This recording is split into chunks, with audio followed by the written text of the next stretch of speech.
जो व्यापार है या हमारे जो संबंध है वो बहुत तेज़ी से आगे नहीं बढ़ पाए, लेकिन मुझे लगता है कि धीरे धीरे ये हमारे जो संबंध है बहुत तेज़ी से आगे बढ़ रहे हैं और हम चाहते हैं और हमने कई ऐसे क्षेत्रों को हमने जो है उनको हमने आइडेंटिफाई करा है कि उन क्षेत्रों को हमें तेज़ी लानी चाहिए ताकि ये जो संबंध है और भी बेहतरीन और भी आगे जाएं।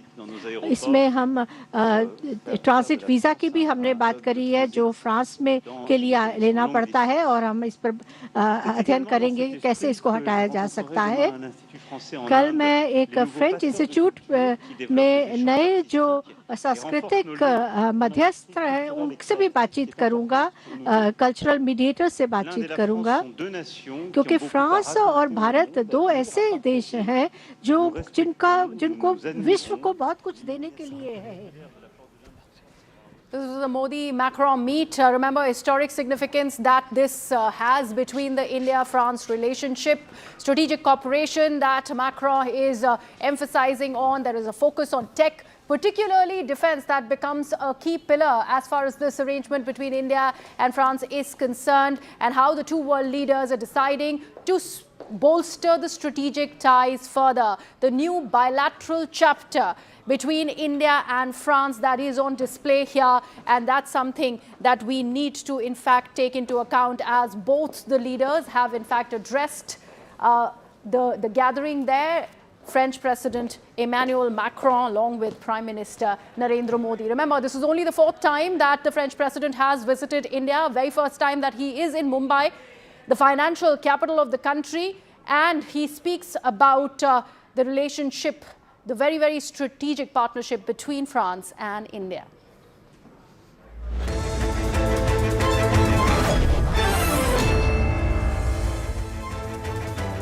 Hello and welcome, and thank you so much for staying with CNN News 18. This is Plain Speak and I'm Griha Atul, and we are today discussing the Telangana urban local body elections, where the post-poll landscape has triggered fresh controversy and raised questions about democratic norms. As in many of the councils and corporations, no party won an outright control in the February municipal polls. Now, this led to an arrangement between the Congress, the BRS and the BJP in the form of post-poll tie-ups and tactical alignments to elect mayors and chairpersons, with rivals in some cases backing each other's candidates to keep a third party out of power.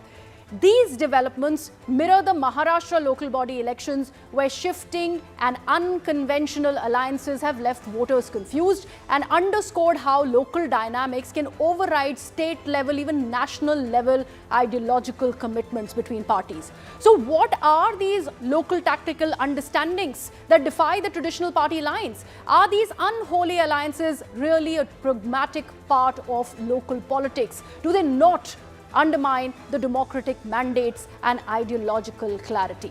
So before we open this up for debate, let's take a look at how the results really have emerged in the Telangana civic body polls. Congress emerged as the dominant victor, securing a clear majority with 1,537 wards across most urban local bodies. The BRS managed to secure 781 wards and the BJP 336 of those. Out of that, AIMIM also went on to secure 70 wards and 271 were clinched by other parties and independent candidates. And here's where the unholy alliance kicks in, as following the results, the once sworn enemies united on a sizable number of seats. And here's what we have for you. The Nizamabad Municipal Corporation, if we take a look at this particularly, you see the Congress and the AIMIM joining hands. Congress went on to secure the mayoral post and AIMIM got the deputy mayor's post. And here's how they benefited the parties together as opposed to the BJP BRS. Then if we take a look at the Nalgonda Municipal Corporation, the Congress won the mayor post unanimously as per votes. AIMIM then managed to get the deputy mayor's position, and Congress got a majority with ally support only. And that is what one has to underline here. Karimnagar becomes even more interesting, and this is the municipal corporation where BJP by the way, swept the mayor and deputy mayor positions. But here's how they managed to do that, and this is the catch. BRS corporators abstained, and that abstention helped the BJP win this one. If we further take a look at the Kottagudem Municipal Corporation, the CPI in fact won the mayor post. Congress secured the deputy mayor position, and then CPI and Congress agreed on power sharing on a rotation basis, something which is also part of our second debate. A rotation basis in Karnataka really not working. What happens here is something we have to even talk about. We'll of course be discussing that. And if we take a look further and talk about this teaming up of rival parties in Telangana local bodies, what is it looking like and how will it be significantly impacting the state's political landscape? So here's how. In the municipalities where the BRS emerged as the single largest party, rivals have joined forces to block them from securing the chairperson and the mayoral post. So this is the strategic isolation of BRS that one is looking at, and this has neutralized the local majorities. Now, these alliances of convenience go on to prioritize power over ideological consistency, potentially confusing the voters, and this is the most important aspect, who previously chose between them based on distinct ideological platforms. Also, the scramble for post-poll alliances led to chaos in several municipalities. And this is what one learns of, as election for the top posts in 11 civic bodies, that is including Jagaon, also Kagasnagar and Zahirabad, were postponed, and that is the confusion that one is talking about. There are concerns that internal friction within these forced coalitions may go on to lead to administrative gridlock, something that we've seen emerge in those 11, corporations as well, the municipalities. Now, despite the tactical alliances, the results showed a massive urban surge for the Congress, which won 86 out of the 112 declared head posts. And these alliances are seen by many, remember, as a necessary move by rivals to counter the momentum of Chief Minister Revant Reddy's initiatives. And that's why this becomes strategic and significant on a national level. So we are asking, looking at the Telangana local polls, is this power over principle for the NETAS?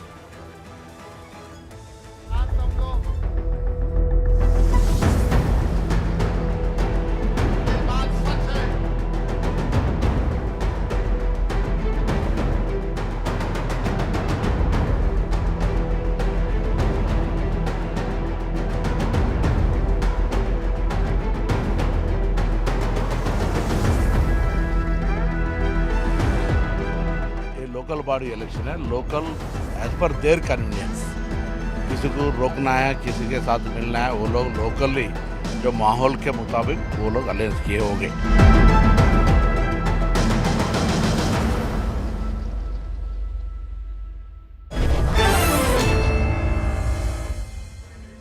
NV Subhash of the BJP, Telangana, Revula Sridhar Reddy, leader of the BRS, and also Srinivas Reddy, spokesperson of the Congress party. They now join us on the broadcast. Gentlemen, thank you so much. We are awaiting the arrival of Asif Sohail, who will also be joining this debate in due course of time. But let me begin with the BRS and the Congress party spokesperson over here. So, Mr. Revula Sridhar Reddy, let me begin with you. When it is nationally, the Congress, BRS are completely opposed to one another when it is about their political ideology. But strangely, locally, are you guys even opposed to one another? We're looking at a friendship, an alliance. BRS, of course, has gone on to, in fact, term it unholy, but you are responsible for doing exactly the same thing. Not at all. I mean, we are a principal opposition party in Telangana state. So where is the question of aligning with Congress party, even with BJP? We fought elections without any alliance, without any understanding with any other political party. Yes, post-poll, wherever there is a hung result that has come, the local leaders or local equations would have worked out to a certain extent. But doesn't mean that as political parties, we have entered into any kind of alliance with any political party. Out of 116 municipalities in Telangana, only 17 municipalities, there is a there was a hung result. So in a couple of occasions where the local equations would have worked out to a certain extent, but it doesn't mean that we as a party, BRS, will not align either with Congress or with BJP either now or in the days to come. We maintain equal distance. We have done the same in the assembly, after that in parliament elections, and even in the future. So there is no ambiguity in this.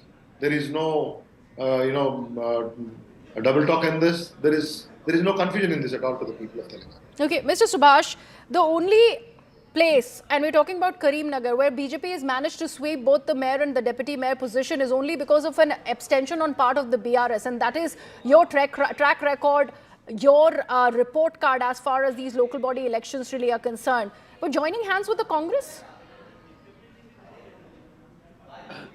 See, as you see in just earlier elections also, we had very clearly stated that we'll be going all alone. And before the municipal elections have started, even the nomination process have started, we have very clearly said we are going alone because we wanted to make sure that our leadership in the grassroots level will be developed in that. Now the question is, the Congress, the BRS and MIM, and sometimes other CPI and CPM, they had a tripartite agreement in the pre-poll alliance also. When you see from 2014 to 2026 as on today, the Congress party MLAs get elected on their party ticket, they switch their loyalties to BRS, and when the BRS party MLAs they get elected, then they shift to loyalty. This has been happening. So both parties have the same issue that they wanted to stop the growth of Bharatiya Janata Party because they very well know that if the situation arises, we should come together, close together, and then we should fight. But Mr. Subhash, in this case, it does look like you want to stunt the growth of the BRS, and that's why you're joining hands with the Congress party. That's what the numbers and the associations really are suggesting. Absolutely. See, as far as the Karnataka is concerned, we had very clearly, we had the absolute number, we had the full the number, and the Congress, including the BRS, they have joined. But in Karimnagar, I just told you, how do you have the numbers, sir? No, we have 28 numbers on that out of the 60, and then the BRS has only 4. Has abstained. Yes. The Congress they have just abstained. So the reasons the best known to them, they have just abstained on that. And when you see in Nizamabad, where we had absolute numbers, but the Congress, the BRS, and MIM. They have fought and then they have made sure. This is nothing but defeating the ideology. What is the principle the Congress party has? What the principle the BRS has? No principle for MIM party. They have Talking only about one principles, Mr. Srinivas Reddy Kumam, I want you to in fact weigh in on what is really going on. The Congress has emerged victorious in majority of the wards, a good strike rate that the Congress can boast of, but not when it is about these alliances. On the one hand, you are aligning with the MIM, on the other with even the BJP, to what it seems keeping the BRS at bay. I would not look at it in that angle here, because what happens in local bodies, here we have a clear mandate in almost all the local bodies except for about 17 local bodies. And in the 17, local issues come to the front. It's not about which party is about supporting which party. It's about development over there. And again, when we see, we are voting for people who want development, and we are aligning with people who are coming forward with the same agenda of development in that particular area. It's a local issue over there. The local associations definitely... But I really want to understand, help me understand this. How do local issues really go ahead and go beyond the party dynamics and also the political ideology? Because Congress and BJP are clearly divided. They are on two different spheres nationally and even at the state level. How can they go ahead and align together? And you're saying this is for a local cause. We have not aligned with BJP, but definitely in other places there might be some cross-voting which has happened. That too for local considerations, because it's not people don't want to go for a re-election, and it cannot be a hung thing. So definitely local issues, local factors are taking more consideration over political affiliations here. All right. So Pardon? Right. Okay, Mr. Reddy, Mr. Ravula Sridhar Reddy, I'd want to understand from you. Congress really saying that we are not aligning with the Bharatiya Janata Party. Local issues take precedence. BRS, your party says otherwise. You're calling them, an unholy, in fact, a get-together of sorts where you are seeing, and even a tripartite agreement that was mentioned by the earlier speaker. What do we see happening and emerge out of Telangana when it is about these local body polls? Because we have seen something similar happen in Maharashtra. Again, local body elections. What is it with these local dynamics that these parties, including your party, can absolve itself from any kind of blame, even with joining hands with complete political rivals? Actually, see, that's what I was saying that, there is no policy decision as such.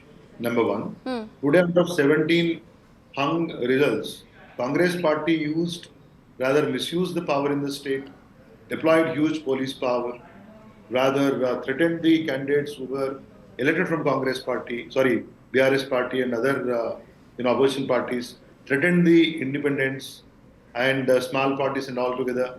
But wherever, to stop Congress parties, this kind of, hooliganism, if in the interest of the people, if the local leadership would have taken some decision in the interest of the city concerned or town concerned, that must be a different case. But ultimately, here we are the principal opposition party. Why do we align with Congress?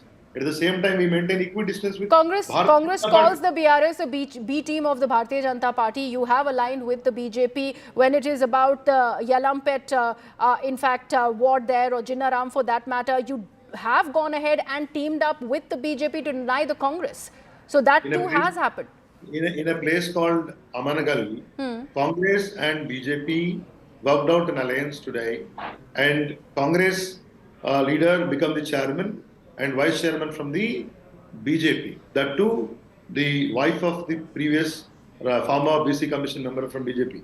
So if they come back and criticize us in these kind of alliances, ultimately what I'm trying to tell you, Mr. Srinivas Reddy, would you like to take that? You were just mentioning about we are not in alliance with the BJP. BRS says otherwise. In Nizamabad, BRS has abstained from voting. Had they been there in voting, the things would have been different. It is not right on their part to say that we have combined with BJP. It's interesting that I talk about one ward, you completely go ahead and sidestep that question and talk about something which is convenient to the Congress party, even the BRS for that matter. Like I said earlier, the local issues are taking factors over there. There is nothing like the Congress party. But that's what I want to understand. What local issues, and how can a sitting minister go on record and say, don't take it seriously, it is not anything serious, these are local dynamics at play, and we are not at par with even the BJP or the BRS for that matter. What are these local issues that do not really impact nationally? Yes, Mr. Ravula Reddy. Yes. There are a couple of more places like that where Congress party aligned with BJP. So the issue here is that if they are out to blame us, both the parties, so Congress being in the power, they would have got more number of municipal wards and municipal chairmen. Ultimately, we are backed in 29% vote share in average. In corporations, we got some 32%. So ultimately, we are the strong political opponent for Congress party here, and we are the ultimate alternative for the future. Talking about strength, Mr. Srinivas Reddy, Congress has emerged really victorious as far as these local body elections are concerned, and yet even an alliance with the MIM was needed for certain of those wards. What do you make of, and what would you say to that? And despite that kind of strength that you have shown as a political party locally in Telangana, why these alliances? We are not talking, let us not keep aside MIM or BJP or anything. No, why should we? We're talking about alliances here, and I am asking you that you were emerged as the prime party, emerged victorious, and yet that alliance was needed. Why that crutch of an alliance with even the MIM? Because you've gone on record, your leader has gone on record claiming that MIM is the B team of the Bharatiya Janata Party. Sometimes it is the BRS, sometimes it is the AIMIM. Which way does the Congress really go ahead and stand, and why this swing towards the MIM in that case? As far as this election is concerned, there is no pre-poll alliance with any party for Congress. And after the elections are held, after the results have come, the local bodies over there, depending on their developmental requirements, they are getting into alliances with different people, and they don't want the. I would like to say this because they are saying that let the local issues come first, and let the politics of religion or caste be kept aside. Is what is the talk which is going on. Let the issues be solved. Right now, there is issues which are being there. Mr. Reddy, you are saying that the Congress doesn't see eye to eye with the Bharatiya Janata Party over its religious politics only? Is that the case? Is that the stance of the grand old party, even locally? It is not about religion or caste I here. did not mention it. You mentioned it. We are more, Congress party is more connected to the constitution rather than about religion or anything. We are talking about development here. The Chief Minister is holding the municipal administration portfolio too. So people have got faith in development because the CM himself has stated that I'm holding the municipal administration. And my question to you is, what are you doing about that faith that people have in the Congress party? You are completely having them confused with these kind of alliances.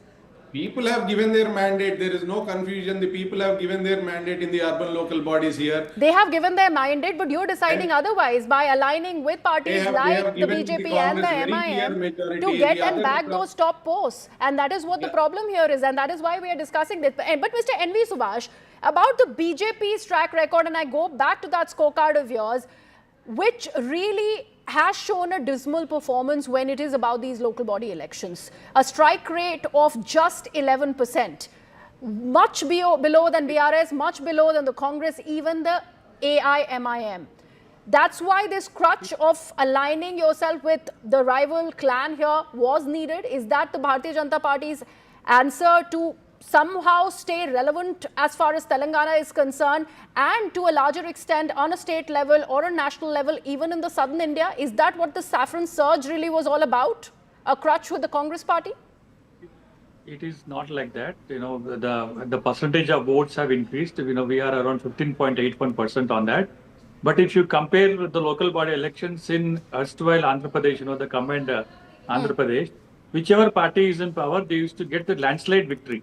But when when we compare the comparative statements, it is it's only 51%, ma'am. It's only 51%. The Congress party has just won on that, and in the corporations we have overseeded.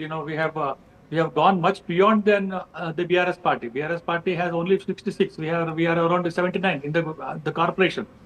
So you are saying that you are neck and neck with the BRS, but here the track record, and I am again going to go to the Karimnagar ward, where you only managed to back the two posts because the BRS in fact abstained from even contesting as far as Karimnagar goes. So that is what the BJP is looking at over here. And again, going back to that entire question, is that how you're attempting to look at states, not just Telangana or Kerala for that matter, Tamil Nadu, one of the biggest states that the BJP claims it is going to in fact emerge victorious out of?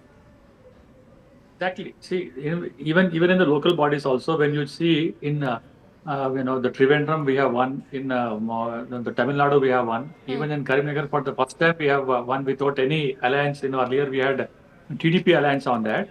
But today, the Bharatiya Janata Party is a growing party in that. The percentage of votes have increased, and then the wards, the number of wards have increased on that. However, the PCC president of the Telangana, Mr. Mahesh Kumar Gaud, he went on the record. He said in Nizamabad we have taken the help of BRS and MIM just to stop the growth of the Bharatiya Janata Party. He himself has admitted in that. See, the pre-poll alliance was there, the post-poll alliance was there. Their only maksad is, their only the aim is to stop on that. However, our cadre has done. We have 1 and 3 the municipalities. My plain question to you, Mr. Subhash, is this not a joke on the Janta? If I, as someone from Telangana, decides to vote for the Bharatiya Janata Party and the BJP turns around and has an association with the Congress, what am I supposed to make of this? See, you are mentioning about the Congress alliance with the Bharatiya Janata Party. In fact, he was in And the Bharatiya Janata Party, since he had some local issues, he has shifted to Again, the it Congress. goes back to some He local has- issues. he I has really to want to support understand that. how much See, of an one or impact two places- does this really have to go ahead and transcend party lines, go against the party ideologies and join hands. We are going back in circles with the same question. What are these local issues that do not really impact nationally or even at the state level? See, the local, all these elections will be, they won't be seeing any national issue or, the state issues. They will be looking at the very macroscopically, they will be just looking about the local issues on that. One or two places it might happen with us, with other political parties also. But our state president, and then we have very clearly said we are not going with any From alliances. where Even we did look not at it, go from with where we are looking at everything, Mr. Ravula Sridhar Reddy, all of this, taking the voters for a ride, all of this to secure the top positions, whether it is about these municipalities, these wards for that matter, to get that mayoral post, to get that chairmanship, and that is what it goes down to.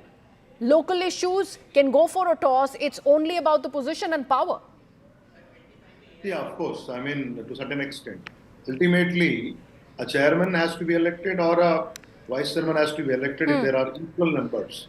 And yes, it is not at all a welcoming thing, though, it is a bitter thing to even answer at this juncture. But I should say, that's what I'm saying. That's why there are local body elections. So at the local level, if some consensus has to arrive, if some solution has to come, people would have taken some decisions. Ultimately, by and large, rather than say we have not, as a political party, I am very clear, we have not aligned with both the parties and will not be aligning with any of these parties in the days to come. The very clear Mr. Srinivas Reddy, let's go back to the hung houses for that matter, those 11 wards which still there is no decision, the decision is pending. And again, we go back to the same question. The joke is on the voter who has in fact elected a certain party into power, and we are still in fact having those leadership tussles and these closed door alliances just to keep and back that top job. What about those 11 constituencies? Mr. Srinivas Reddy. 11 constituencies today, 8 have been completed, 7 have been won by the Congress and 1 has gone to BRS. Only 3 are pending as on today. As of now, only 3 are pending of the 11 which are hung. So are you saying we are looking at another alliance between the Congress and the BRS here in this case? As I said again I'm saying there is no alliance between any of the parties here. It is the local factors which are playing the role. There was a reason why it was hung. There was a stopgap arrangement because of that top job. Why it was hung? Why was the decision pending? And that is what the confusion is all about. Mr. Ravula Reddy, would you like to weigh in? They could not come to a conclusion yesterday. Today, the 11 board, and what is that conclusion, sir? Supposed to be elected, of which 8 were done. Even 3 have not yet been completed as of now. So the decision still pending on the 3. The rest, there is a decision that has finally come about. 7 goes to the Congress. The rest goes to the BRS. How does we see this arrangement, Mr. Ravula Reddy? Ultimately, whatever may be the numbers, in there are 2 places where we have a clear mandate.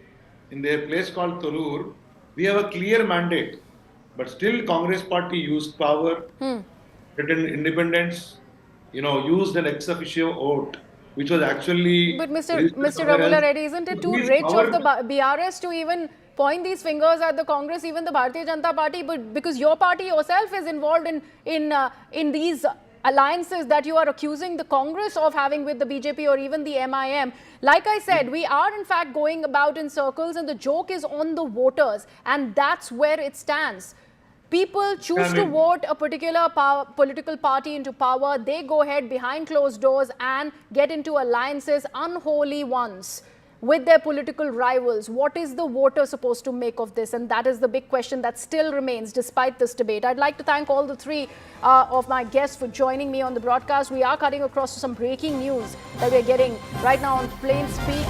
We are in fact getting in excerpts of the Prime Minister's interview that is ahead of his meeting with the French President Emmanuel Macron, and also this big AI Impact Summit that was inaugurated by the Prime Minister yesterday in the national capital. And this is what he's gone on to say, that technology exists to serve the humanity and not to replace it. He also, in fact, underlines that the vision of India is clear, that artificial intelligence must accelerate global development while remaining deeply human-centric. The other point that he goes on to make is how we are not just nurturing talent, but we are building the infrastructure, the policy, the ecosystem and skills based that are in fact required for India to move from participating in the AI revolution to going on to shape it. Big statements that have been made by Prime Minister Narendra Modi. My colleague Aman Sharma is now joining us from the CNN News 18 newsroom to dissect these statements. Important comments there by the Prime Minister, Aman, ahead of the AI Impact Summit that Delhi is hosting.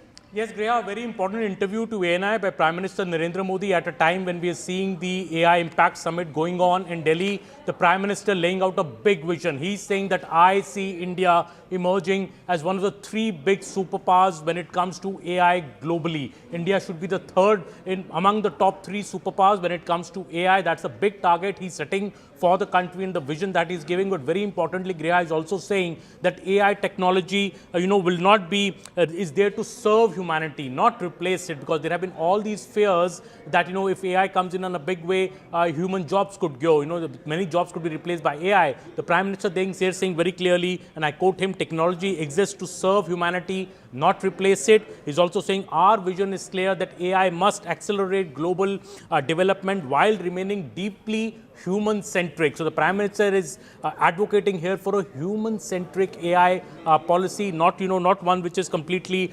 machine-driven. Also, the Prime Minister is saying that we want our IT sector to lead not just in service delivery but also in building IT products. IT industry of India could be going up as high as $400 billion. The Prime Minister is also saying that I view AI as a force multiplier. A very important statement he's saying, which will further help us push boundaries of what we thought possible. Once a time, that AI should help us stretch those boundaries and go beyond them, and that helps in the country's economic growth as well. The Prime Minister also saying that Atmanirbhar Bharat in artificial intelligence means India writing its own code for the digital century. Another very important point. But India should be among the top 3 superpowers globally when it comes to AI. I think the Prime Minister has set out the vision and the target for India as the AI summit is on in the national capital. Absolutely, underlining Atmanirbharta as well as he in fact gives that interview. And of course, it is for India to look at how India becomes the host nation as far as Global South is concerned to host the first ever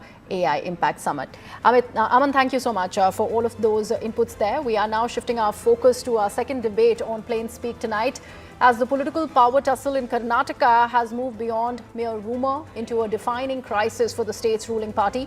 What began as widespread speculation about a mid-term change of leadership between the Chief Minister Siddaramaiah and his deputy DK Shivakumar is now front-page politics again.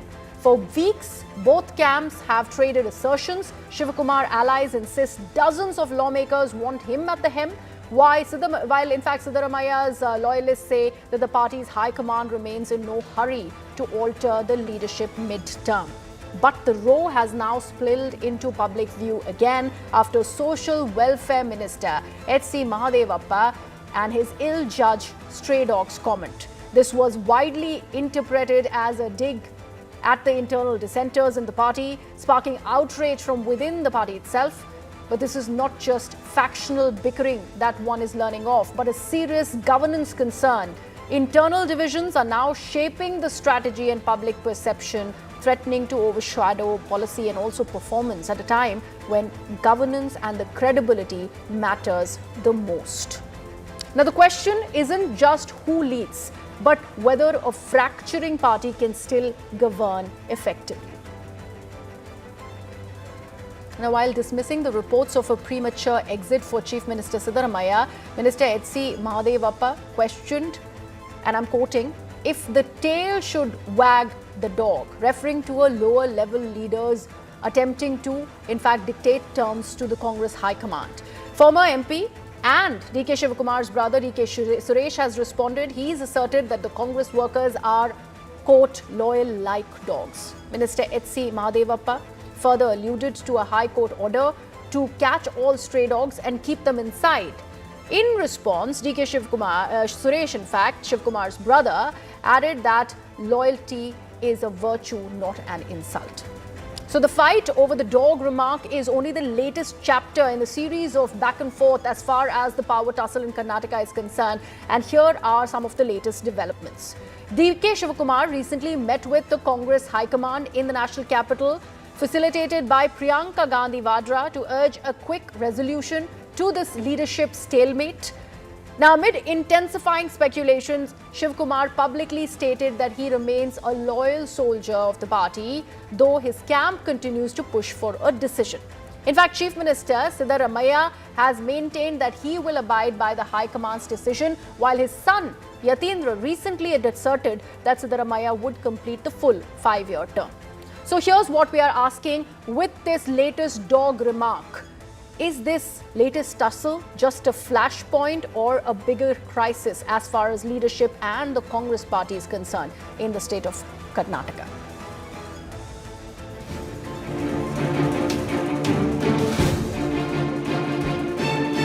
ನನಗೆ ಗೊತ್ತಿಲ್ಲ, ನಾನು ಯಾರು ಬೈಕೋಟೆಡ್ ಅಂತ ಹೇಳಿದೆ, ನೀವು ಹೆಂಗೆ ಹೇಳ್ತಾರೆ I don't know.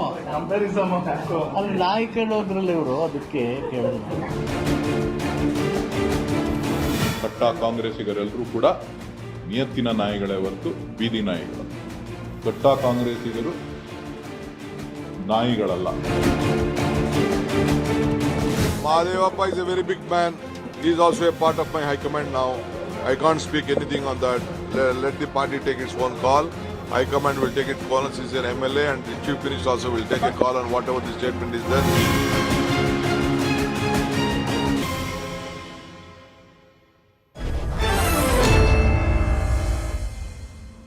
Prashant Chia, spokesperson of Karnataka BJP, joins us this evening. Also joining us is political analyst Syed Asad Abbas and senior journalist RK Upadhyay.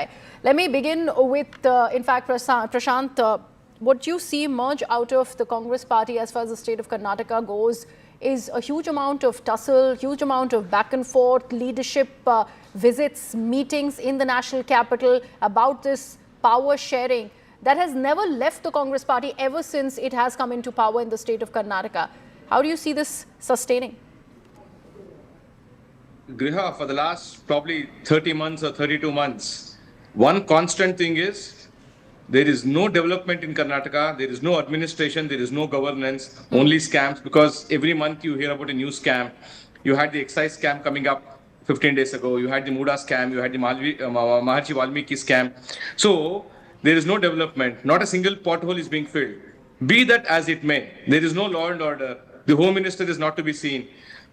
When the state is suffering due to lack of administration, governance and law and order, you have the Siddaramaiah camp and DK Shivakumar camp now trying to say who's the dog, who's the tail, who whacks whom.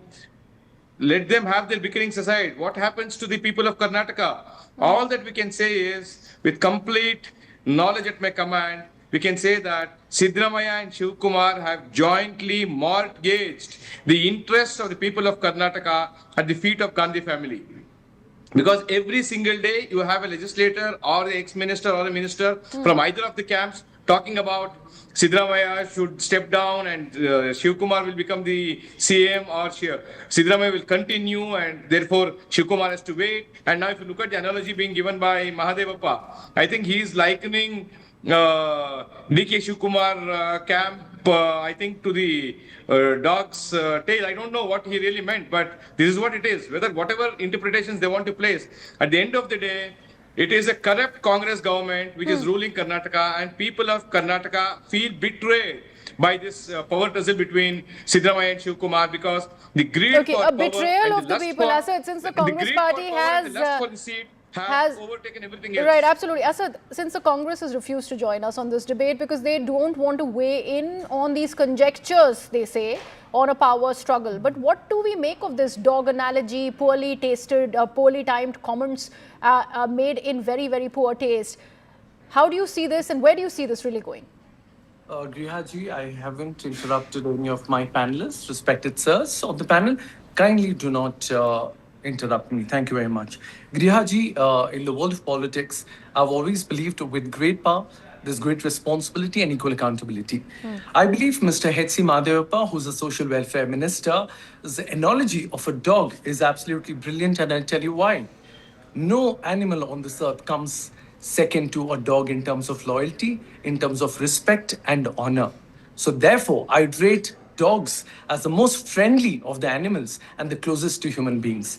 Now to my dear friend Was he Prashant. really getting at that?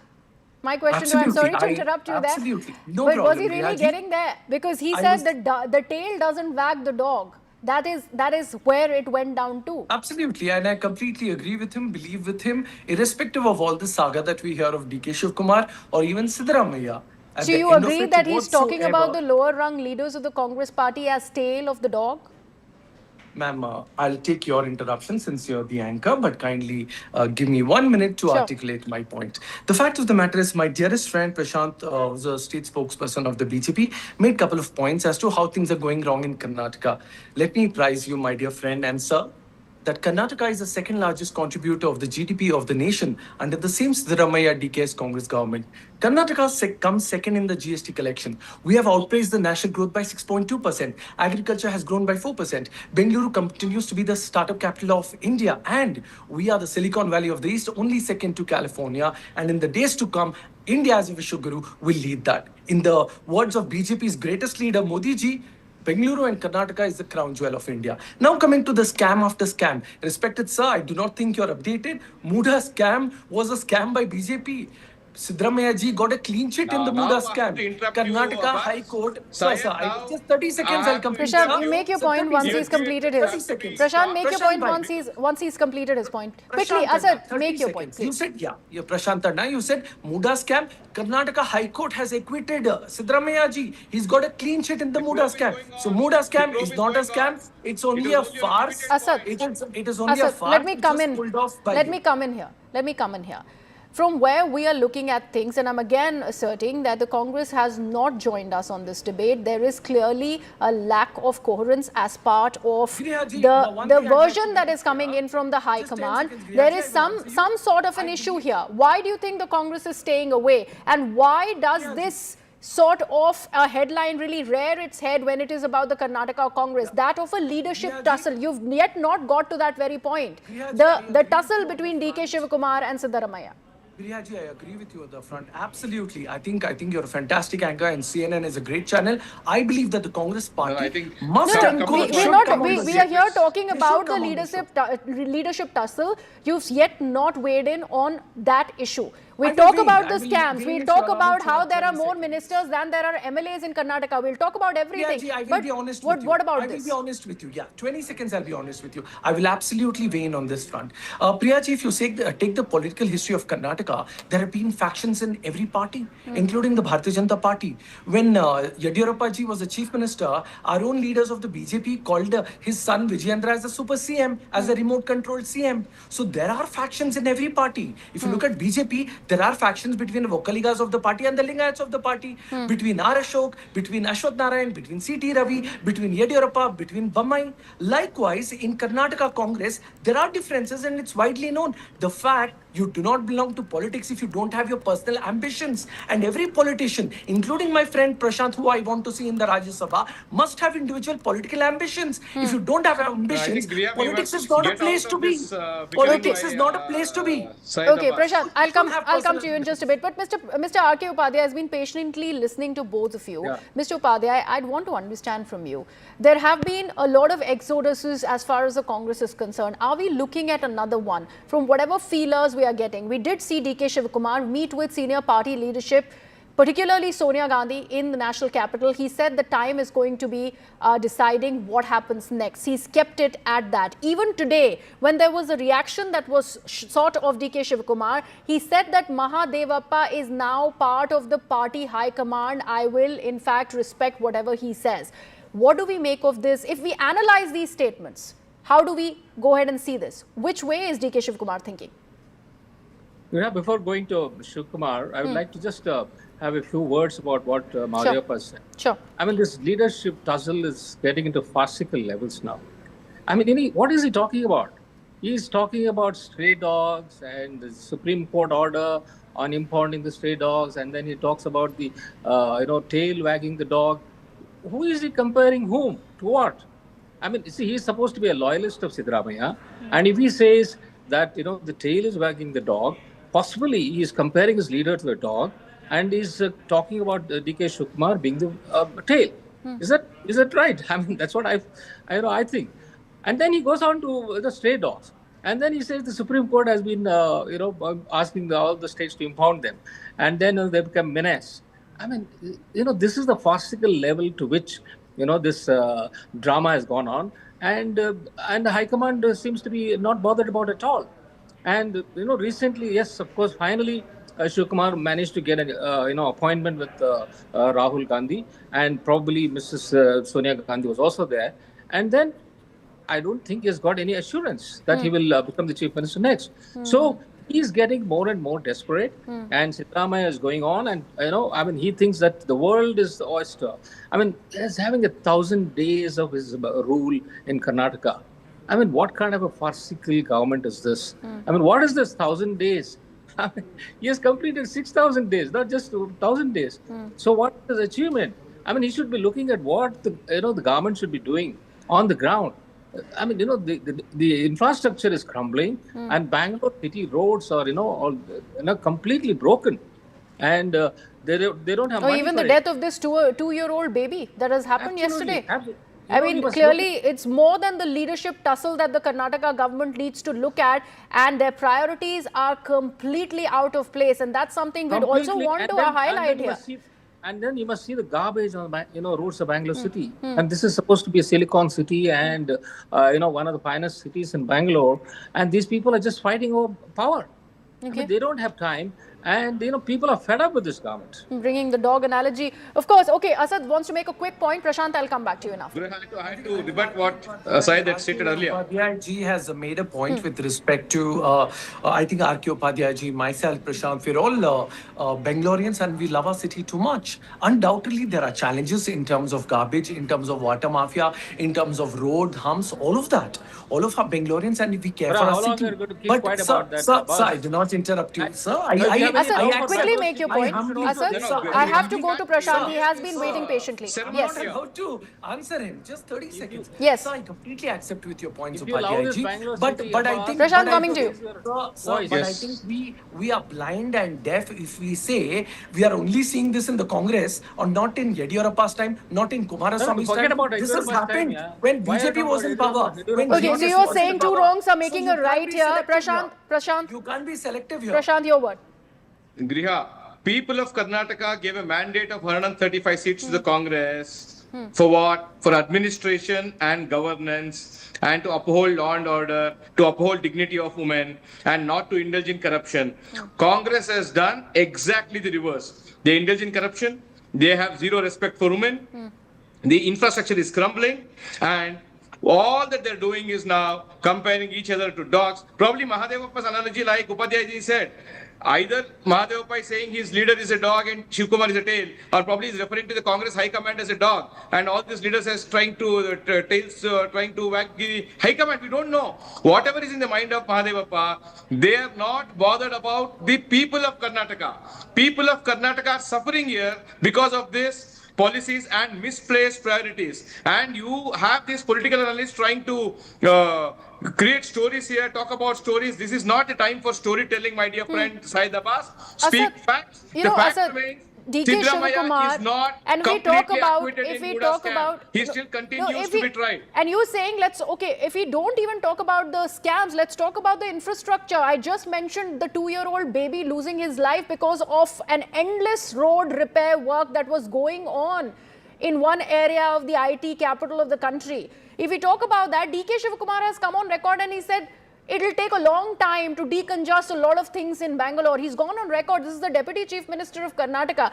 But I'd want to understand from you, his body language suggests that he's deeply sidelined. In the past, he's even extended an olive branch to one of his greatest detractors, that is Mr. Jarkioli, even taken him aside to one of the hotels probably to have these discussions so that there can be some kind of a leeway, because he desperately needs that chief ministerial chair, and that is all that he's looking at, nothing else. Yes.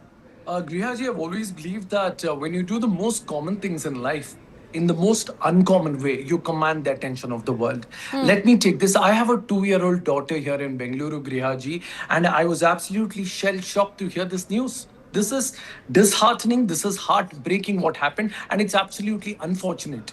Be it any politician, when this work was started, be it any government, I think I highly condemn them, and they should take authority It is and the Congress responsibility government. and accountability. And governance of has the same. gone to the dogs. It's not just a dog analogy. Grihaji, I'm getting to the point there. And also to the point that my friend Prashant made it. I'm absolutely shocked at his credentials. He claims to be a CA and he calls my, what I'm saying, storytelling. Respected sir, these are facts and figures. Karnataka is second largest contributor to the GDP and the GST election. So what are you saying, Only 10 sir? seconds. Only 10 seconds. Please don't indulge in a one-to-one. This is not a face-off. Calm down. Calm down. Asad, quickly make your point. The fact, Grihaji, I always believe that with where is the governance in the middle of this power tussle? There You've is- still not there is answered my absolute- question. Okay, the BJP spokesperson said the Prashant. Karnataka government, the Karnataka Congress government does not. Please fade him out. Please fade him out. Sir, Prashant, let him make his sir, point. I've learn asked the be question to civil. Asad. Sir, learn Prashant, to be I have civil. asked the question to Asad. I have only 10 seconds. Asad, quickly make your point.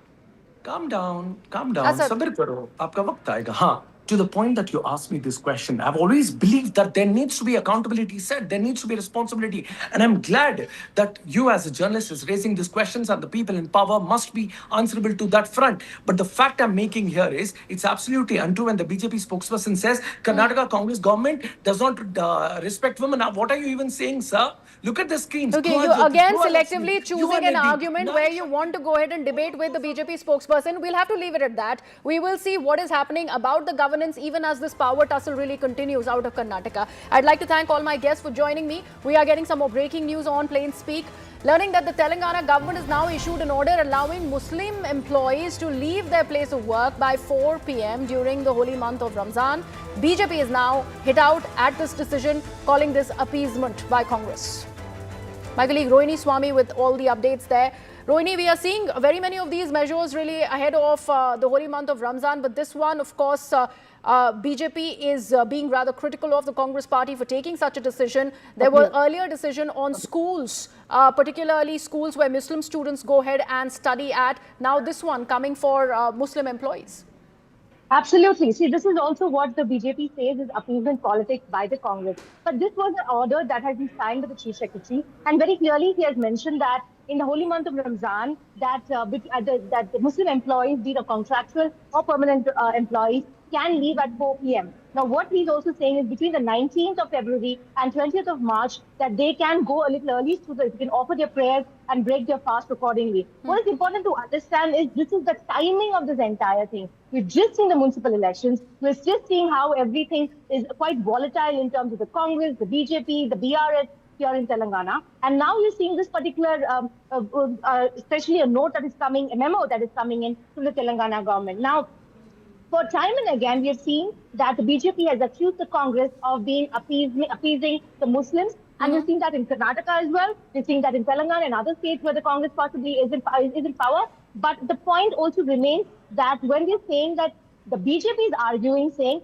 if you are doing this to people who are observing the holy month of Ramzan, then why are you not allowing Hindus to follow their faith? When a person who is actually going to Sabrimala and he wears his what is called an Ayyappa Swami attire and he comes to work, you issue him a notice. But when it comes to Ramzan or something to do with the Muslim, at this point of time, you're giving them leeway. If you do it equally for both of them and balance it out. All right. So no balance. That is the charge coming in from Bharatiya Janata Party, also calling it appeasement as this government order comes out of Telangana ahead of Ramzan. Rohini, thank you so much for all of those details there. With that, I call it a night. Thank you so much for watching.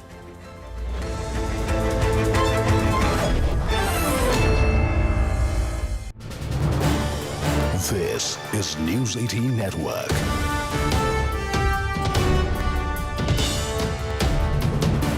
India's largest news network.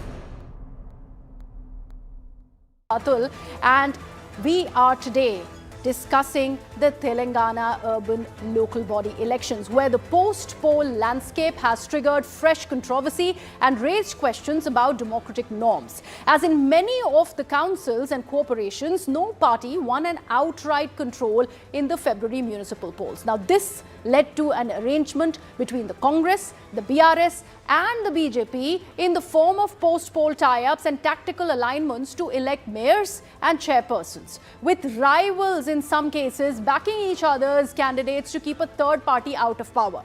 These developments mirror the Maharashtra local body elections, where shifting and unconventional alliances have left voters confused and underscored how local dynamics can override state level, even national level ideological commitments between parties. So what are these local tactical understandings that defy the traditional party lines? Are these unholy alliances really a pragmatic part of local politics? Do they not undermine the democratic mandates and ideological clarity?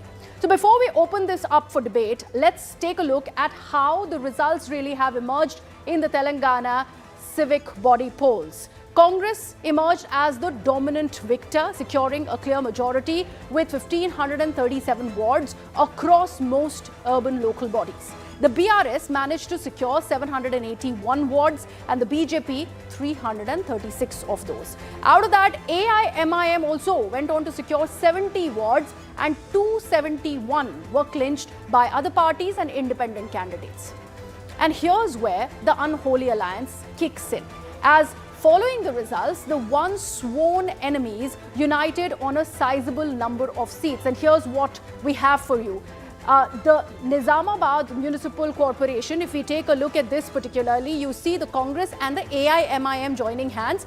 Congress went on to secure the mayoral post and AIMIM got the deputy mayor's post. And here's how they benefited the parties together as opposed to the BJP BRS.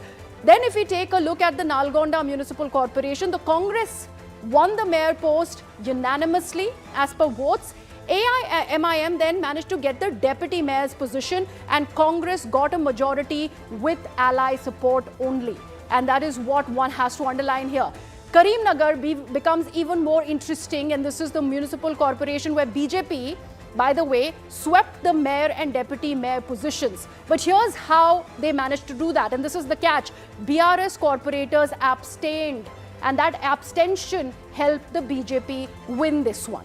If we further take a look at the Kotagudem Municipal Corporation, the CPI in fact won the mayor post. Congress secured the deputy mayor position, and then CPI and Congress agreed on power sharing on a rotation basis, something which is also part of our second debate. A rotation basis in Karnataka really not working. What happens here is something we have to even talk about. We'll of course be discussing that.